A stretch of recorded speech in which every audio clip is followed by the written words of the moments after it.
Friends, இன்றைக்கி வந்து சாமை அவலை பயன்படுத்தி நம்ம தோசை செய்ய போகிறோம். அதுக்கு இந்த கப்பில் 2 கப் அளவுக்கு நான் வந்து சாமை அவல் எடுத்துட்டேங்க. இதை நான் இப்போ க்ளீன் பண்ணி நல்லா கழுவிக்க போகிறேன். ஒரு 4-5 வாட்டி நம்ம கழுவிக்கலாம். ஏன்னா இதில் குட்டி குட்டியாக பூச்சிகள் இருக்கலாம், தவிடும் இருக்கலாம். அவல் ஆனனால, இது மில்லட் அவல் ஆனனால நல்லா கழுவிக்கலாங்க. இப்போ இந்த அவலை வந்து நான் நல்லா கழுவிட்டேங்க ஃப்ரெண்ட்ஸ். கழுவி வச்சுருக்கேன். இதை வந்து நம்ம மில்லட் அவல் சாமை அவலானனால நம்ம ஊற வைக்கலாம் வேண்டியதில்லை. இதை அப்படியே மிக்சியில் போட்டு கொஞ்சமாக தயிர் விட்டு உப்பு சேர்த்து நம்ம அரைச்சிக்கலாங்க. அவல் சேர்த்துட்டோங்க ஃப்ரெண்ட்ஸ். இதில் நான் கைக்கு அளவாக கழுவுறக்கு அளவாக கொஞ்சமாக, இங்கே பாருங்களேன், இவ்வளோண்டு 1/4 டம்ளர் தண்ணி மட்டும் விட்டுக்கலாம். இதோட நம்ம கொஞ்சமாக தயிர் சேர்த்துக்கலாங்க.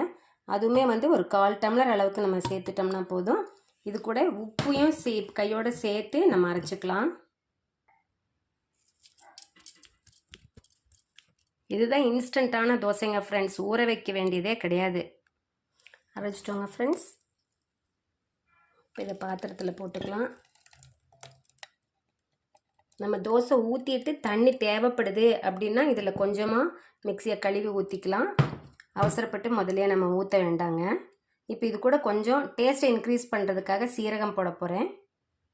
சீரகம் இந்த மாதிரி முழுசாக போடும்போது தோசை ரெடியானதும் நம்ம சாப்பிட்றதுக்கு வாய்க்கு கடிக்க வருங்க ஃப்ரெண்ட்ஸ். அது பொரிஞ்சிருக்கும், அது ரொம்ப டேஸ்ட்டாக இருக்கும். இப்போ வந்து இதை நல்லா கலக்கி நம்ம தோசை ஊற்ற ஆரம்பிச்சிடலாம் ஃப்ரெண்ட்ஸ். இப்போ தவா நல்லா சூடாகிடுச்சு. நம்ம வெங்காயத்தையும் தேய்ச்சிட்டோம்.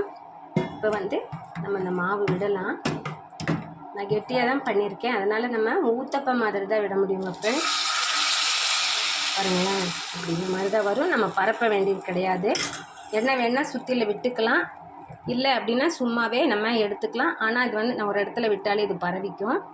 இது வந்துங்க நம்ம கட்டாயமாக மூடி வச்சு எடுத்தால் தான் ரொம்ப டேஸ்ட் நமக்கு வரும். மூடி வச்சுக்கலாம்.